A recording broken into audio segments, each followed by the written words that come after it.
Hi everyone, it's me Joanne. Thank you so much for watching my video and thank you for supporting my Facebook page. So ang ibabahagi ko po sa video ko ngayon is tungkol po sana kung nagfa-follow man kayo sa isang mga Facebook page man yan, YouTube man yan, sana maging tawag na ito, maging careful kayo sa inyong mga sinasabi or sa inyong mga opinion. Wala naman perpektong opinion. Basta't nasa tama ka, basta't alam mo yung sinasabi mo, and kung makabuluhan naman talaga yung sinasabi mo because based on your experience and based sa mga nakalap mong mga information about it, you know. Like I'm talking about this Facebook page na finalo ko. I don't want to drop down a name, but gusto ko lang pong i-share my experience about this, and because nagpost siya sa kanyang sa Facebook na finalo ko na Facebook page, and sabi niya okay na daw siya at nawala na daw yung I don't know kung ano nawala, kung ang anxiety ba niya or yung mga sintomas ba niya, because for me hindi po yan nawawala. Nandyan lang po yan. Para po yung kumbaga karma. Para yung karma na naghihintay lang kung kailan aatake or kailan mo mararanasan muli. So yun. So my opinion or my comment, sabi ko sa kanya, okay, let's say hindi na umaatake yung anxiety attack. Ilang months na, years ang nagdaan. Then suddenly, boom, umatake muli. Ang mararamdaman mo is disappointed kasi akala mo ay gumaling ka na sa anxiety attack mo. Meaning na gumaling, hindi ka na inaatake ng anxiety attack kahit sobrang stress ka pa sa buhay. Like, that is true. Kapag gumaling ka na sa anxiety man yan, or kahit anong illness man yan na ranasan mo sa iyong buhay, ibig sabihin, hindi ka na makakaranas muli kahit kailan. So, I consider myself as a naka-recover.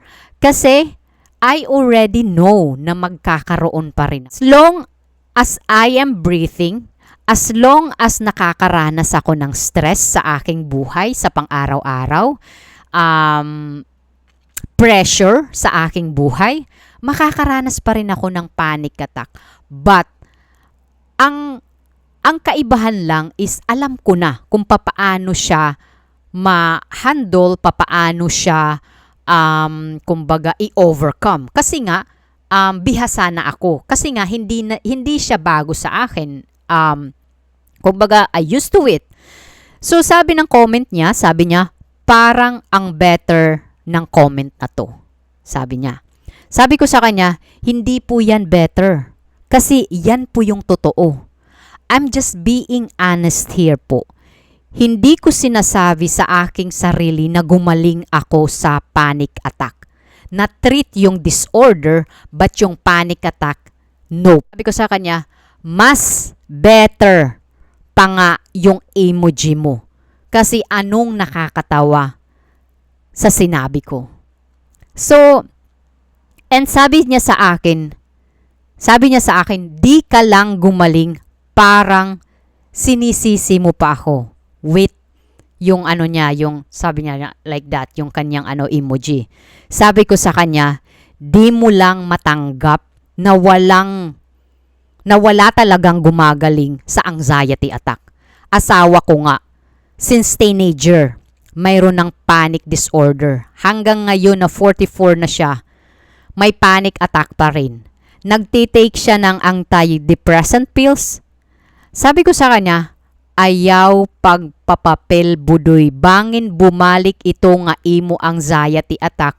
4 months gumaling na. Matuod ba ako imo? Sabi ko sa kanya, huwag kang magpapapapil. Baka bumalik yung anxiety attack mo. Sabi ko, 4 months gumaling na. Di ako naniniwala sa'yo. Yan ang sinabi ko. So, sabi niya, pero mas nakaka-hurt yung sabi niya. Sabi niya, ikaw yun, di ako. Iba-iba tayo. Ang tapang, wag mo akong igaya sa'yo, sabi niya. So sabi ko sa kanya, kawawang nila lang. Of course, kasi the way he said, you know, ako, I'm just telling the truth. I'm just being honest, you know. You have to be honest yourself. Yun ang recovery, guys. Pero pag sinabi mo sa iyong sarili na gumaling ka, meaning hindi ka na makakaranas. So, sabi ko sa kanya, relax. Baka bumalik yung anxiety attack mo. Sayang, kagagaling mo lang. And then yung comment niya sa akin, sabi niya, di ka nagagaling. Kasi ganyan mindset mo, kawawang do. Sabi ko sa kanya, naka-recover na ako, matagal na, with smile. Sabi niya, kala ko ba walang gumagalim, balimbing kupal? Sabi ko, hindi naman ako gumaling. Naka-recover. So, itong taong ito, sana mapanood mo yung video ko. I-explain ko po sa iyo kung ano yung gumaling at naka-recover. Yung gumaling po, ibig sabihin, hindi ka na magkakaroon kasi gumaling ka na. Kumbaga yung sarili mo, yung katawan mo is kumbaga immune na. So gumaling ka. Kahit ano pang mga stress ang dumating sa iyo, kahit ano pang sadness, kahit nawalan ka ng mahal sa buhay, hindi ka na magkakaroon ng panic attack or anxiety attack kasi nga gumaling ka na. Yun po yung sinabi mong gumaling. Pero ako, I consider myself naka-recover kasi alam ko na makakaranas pa rin ako ng panic attack. Kasi nga, habang buhay pa ako dito sa mundo, habang nakakaranas pa ako ng mga emotion, sadness, happiness, loneliness, kahit ano pa yung mga emotion, makakaranas din ako ng panic attack. Kasi yung panic attack, that is a human mechanism, guys, na kung hindi mo makontrol yung mga emotion mo, this panic attack or anxiety attack is a wake-up call sa'yo na dapat magpatuloy ka sa buhay. Dapat hindi ka magstay sa ganung circle. Dapat mag-move on ka. Kahit ano pa ang hirap ng buhay or hirap na dinadanas mo sa anxiety mo or sa panic attack mo or sa buhay mo sa pang-araw-araw. You have to move on. Yun po ang sinasabi kong recovery. Hindi po ako nagsabi na gumaling ako. Hindi ko po sinabi yan. Hindi po ako balingbing. I'm just honest. Sabi niya sa akin, habang buhay ka na aatakihin, wala ka kasing kwenta, duwag, sabi niya. Sabi ko sa kanya, same to you. Sabi niya sa akin, mamamatay kang depressed, kupal, sabi niya. Babalik yan sa'yo, sabi ko sa kanya. Sabi ko sa kanya, maghinay-hinay ka sa mga pananalita mo. Kung ano ang mangyari sa akin, ikaw ang sisisihin ko. Naka-screenshot lahat ng comment mo dito. Ikaw ang duwag, sabi ko sa kanya. Overthinking ka, sana malala araw-araw para magbigti ka na, sabi niya. Aatakihin ka mamaya, mamamatay ka na. Susi, you know what? Kung may isang tao na nagsasabi sa'yo na walang gumagaling sa anxiety attack, walang gumagaling sa panic attack. Pero yung disorder, guys, na treat, yung depression na treat, yung suicidal na treat po yan. Sa tamang sa psychiatrist, bihasa. Ako yung psychiatrist ko, bihasa po siya. Hindi lang siya as in psychiatrist, pero isa rin po siyang nakaranas ng panic attack. So he knows everything. Every time na nagsasalita ako sa kanya, he knows. He already understand. And kaya ko po sinabi na hindi ako gumaling, kundi naka-recover ako. 2 days ago, for 9 years of my journey of this mental disorder,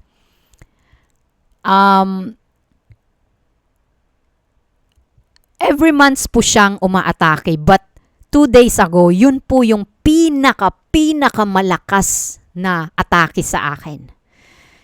And to the point na I was very scared. See, kahit ako bihasa na sa aking panic attack, napapaluhod pa rin ako, napapaiyak pa rin ako, natatakot pa rin ako. Bakit?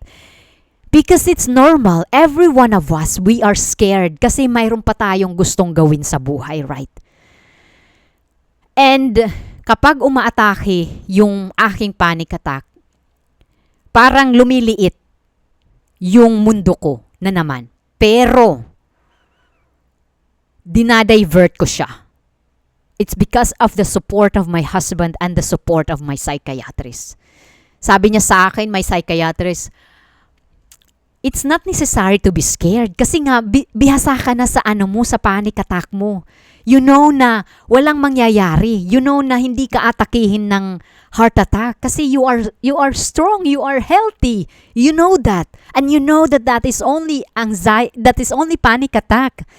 Kasi you push yourself again too much. And that is true. Kasi nga, I'm suffering right now with a very complicated. Kasi yung auntie ng mother-in-law ko, she passed away 2 weeks ago before my panic attack. Syempre, pagbabago ng aking trabaho because next year, everything gonna change at my work. So, I have to, how can you call it? Kailangan kong baguhin yung schedule ko. But not only me, but also my son, my husband, my mother-in-law. Because I don't have family in Belgium. So, kaya nga siya umatake because I'm scared. I'm scared that changing. I'm scared that the people, people around me, that they will also affect, So, I said to myself, I talked to myself face to face. I said to myself, I'm sorry na nagiging too strict, I said, you do your best. You do your best. We do our best. And this is it. We cook for how many years? 6 years. 6 years akong naging chef cook.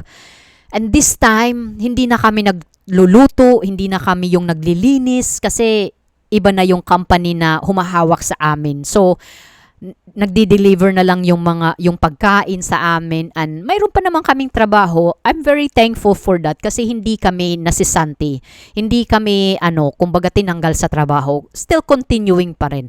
Pero it's really different kasi nga mas maganda talaga na ikaw yung gumagawa ng pagkain sa mga bata.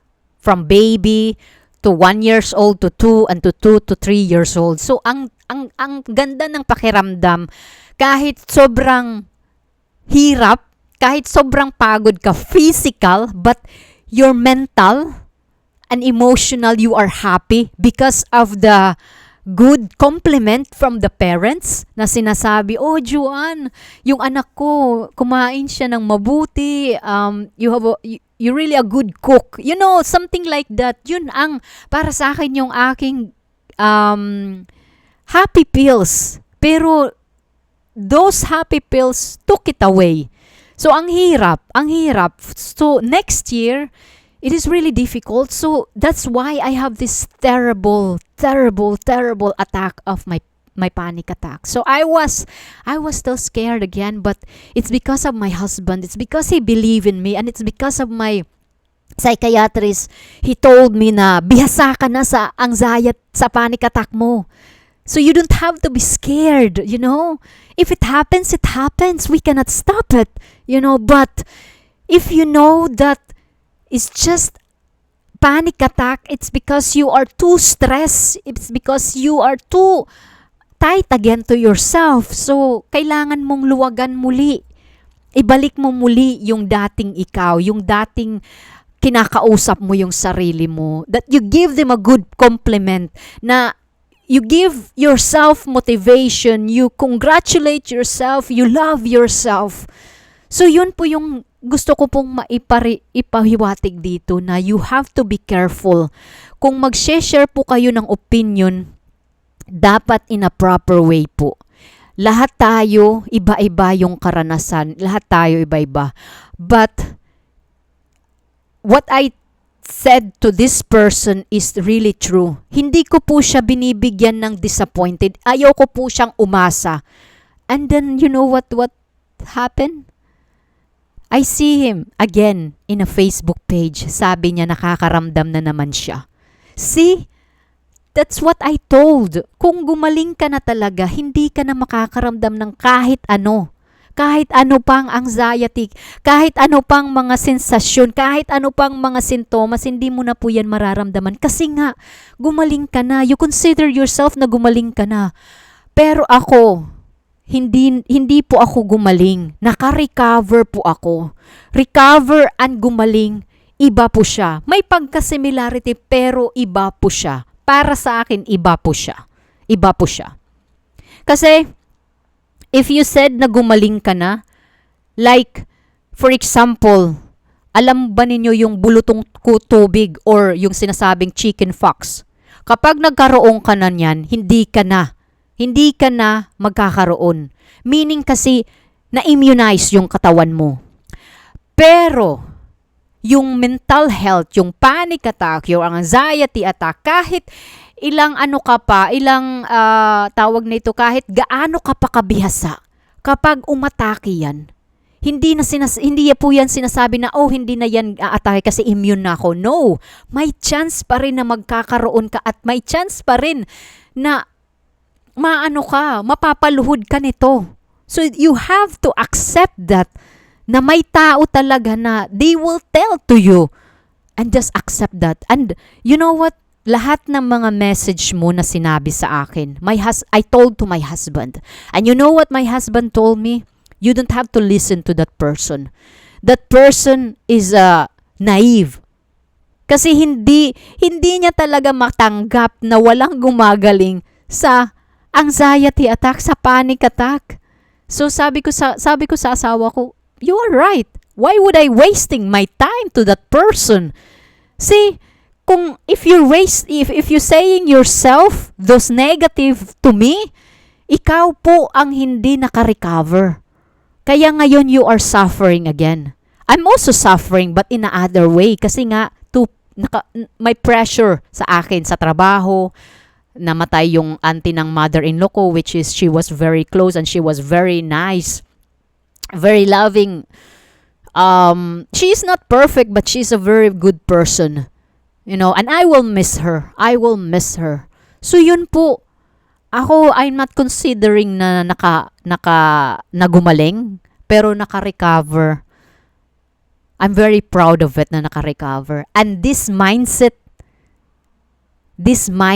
is very open mindset. Very honest mindset. I'm just being me, kaya ako naka-recover. And for that message, hindi po ako naaapektuhan. Pero kung sa iba mo po yan ginawa, baka po yan magkaroon ng nervous breakdown. At kung anong mangyari sa taong yan, ikaw po yung malalagot. At it's a very big conscience to you. So, be careful kung ano yung mga sinasabi mo, and you have to understand and you have to accept na wala talagang gumagaling sa anxiety attack at sa panic attack. So anyway guys, thank you so much. I hope you like this video at sana may natutunan kayo sa video kong ito. Thank you.